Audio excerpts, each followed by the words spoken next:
Selamat datang kembali di materi Fisika Komputasi dengan Budi Adi Perdana. Sekarang kita akan lanjut lagi membahas tentang persamaan diferensial yang ketiga, itu tipe persamaan gelombang. Jadi untuk video ini akan membahas mengenai persamaan gelombang untuk kasus yang satu dimensi, tapi ini bisa dikembangkan untuk ke dua dimensi dan tiga dimensi. Jadi sebelumnya kita sudah membahas mengenai persamaan diferensial itu ada tiga buah. Yang pertama itu persamaan elips yang diwakili oleh persamaan Laplace dan persamaan Poisson. Lalu persamaan parabola yang diwakili oleh persamaan difusi atau heat equation. Dan sekarang kita lanjut ke persamaan yang terakhir, itu persamaan hiperbola yang akan diwakili oleh persamaan gelombang. Uh, Salah satu karakter dari persamaan hiperbola itu adalah ketika keadaan b kuadrat minus 4ac-nya itu lebih besar daripada 0. Jadi nanti nilai-nilai ini akan mempengaruhi karakter dari persamaan hiperbola. Dan persamaan hiperbola ini menggambarkan suatu proses penjalaran gelombang pada medium tertentu dengan bentuk persamaannya seperti ini. Jadi di sini ada turunan kedua terhadap waktu dan turunan kedua terhadap ruang. Jadi di sini mirip dengan persamaan difusi yang bergantung terhadap ruang dan waktu. Jadi bagaimana dia berubah atau berevolusi dari waktu ke waktu pada setiap koordinatnya itu seperti apa. Nah, bentuk dari persamaan gelombang umumnya itu seperti ini. Ada turunan kedua terhadap waktu, lalu ada perubahan terhadap suatu konstanta kuadrat. Konstanta kuadrat ini merupakan kecepatan propagasi gelombang. Jadi dia yang menentukan bagaimana gelombang itu menjalar cepat atau lambatnya, gitu. C ini dipengaruhi oleh U dan R. Jadi ini mirip dengan konstanta difusi juga, bahwa eh, nilainya itu misalkan dari setiap koordinatnya ini saya tempatkan karakter material yang berbeda, sehingga nanti dia bisa menjalar lebih cepat atau lebih lambat pada koordinat-koordinat tertentu. Tapi juga eh, yang mempengaruhi itu adalah U saat ini itu berada pada nilai berapa gitu. Jadi bukan hanya bahannya saja, tapi eh, intensitas dari U itu akan mempengaruhi juga kecepatan dari karakter bahan. Seperti itu. Nah, tapi untuk menyederhanakan, tentu saja kita akan membuat si C-nya itu konstan, sehingga nanti yang kita hanya miliki adalah turunan kedua U terhadap waktu, dan C-nya itu hanya menjadi sebuah konstanta penjalaran gelombang, dan nanti di sini Laplacian terhadap U. Jadi turunan kedua terhadap U-nya. Untuk syarat batasnya sama, dia berada di misalkan koordinatnya itu dari 0 sampai L. Jadi dia berada di sana. Ini sama dengan.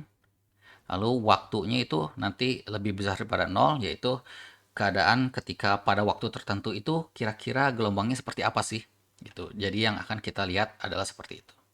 Lalu salah satu syarat batas lainnya itu adalah bahwa eh, anggapannya ini adalah sebuah tali yang terikat pada sebuah dinding. Jadi nanti penjalarannya itu bahwa posisi koordinat ininya apa?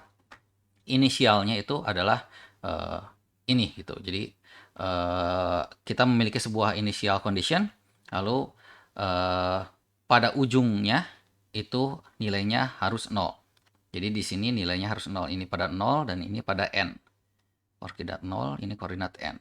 Lalu perubahan eh, si gelombangnya pada waktu 0 itu harus 0. Jadi belum ada kecepatan yang menyebabkan gelombang itu akan berubah. Seperti itu. Nah, untuk pendekatan numeriknya ini tentu saja kita akan menggunakan karena turunan kedua, jadi kita menggunakan central difference dua-duanya. Central difference yang berhubungan dengan ruang dan central difference yang berhubungan dengan waktu. Seperti itu.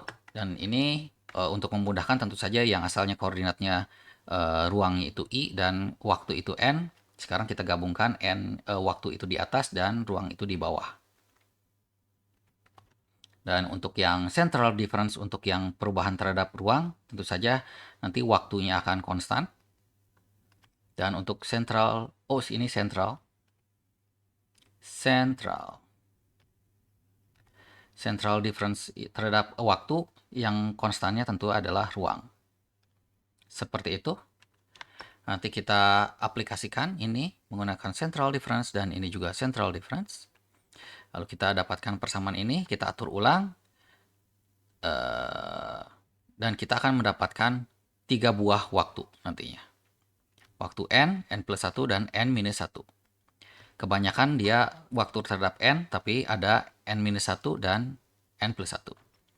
Nah, dengan mengatur ulang, kita bisa mendapatkan untuk n plus 1. Jadi waktu yang saat ini itu adalah waktu sebelumnya. Ada 3 buah komponen sebelumnya, lalu sebelumnya sebelum yang sebelumnya. Karena n minus 1 gitu.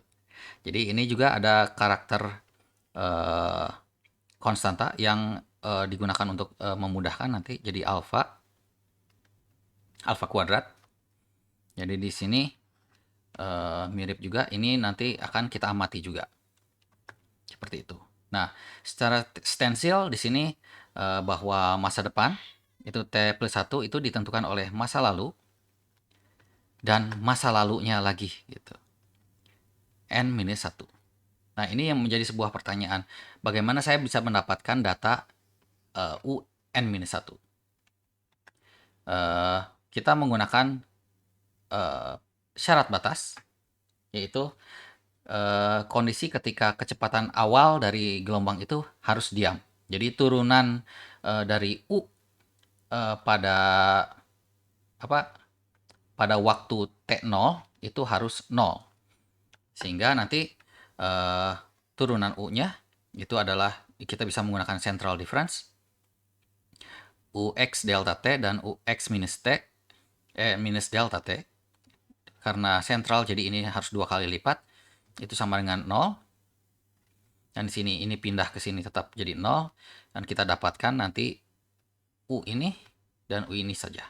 Sehingga U pada X delta T dan X minus delta T itu sama. Dan ini kita bisa gunakan untuk kondisi awal bahwa UN minus 1 ini bisa kita umpamakan sebagai UN dengan kondisi yang ini.